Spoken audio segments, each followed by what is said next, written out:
po ka. February 6, 2024, naglaho na parang bula ang 14 na taong gulang na si Joanna.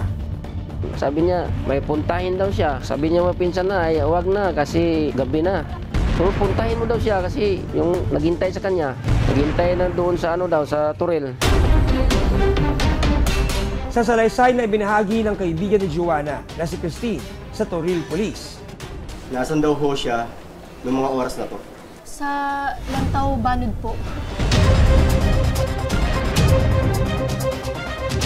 Bandang alas 6 ng gabi, nagpunta si Joanna sa isang coffee shop sa Barangay Bato sa bayan pa rin ng Turil.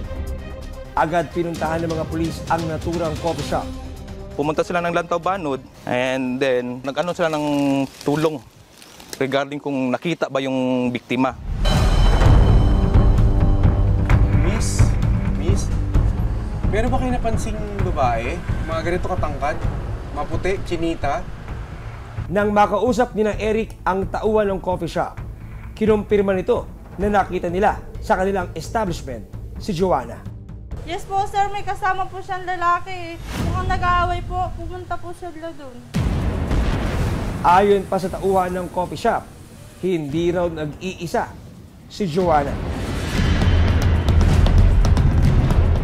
Sa puntong yun, binaybay ng mga pulis ang posibleng daan na tinahak ni Joanna at ng kasama niyang lalaki.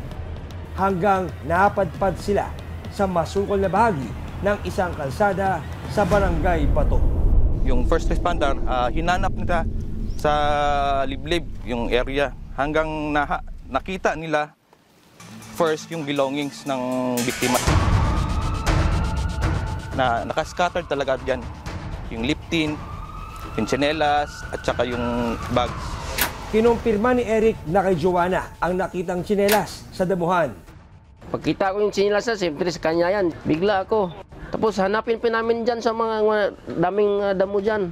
Sus, nakita ko din yung bag na mayroon ng dugo.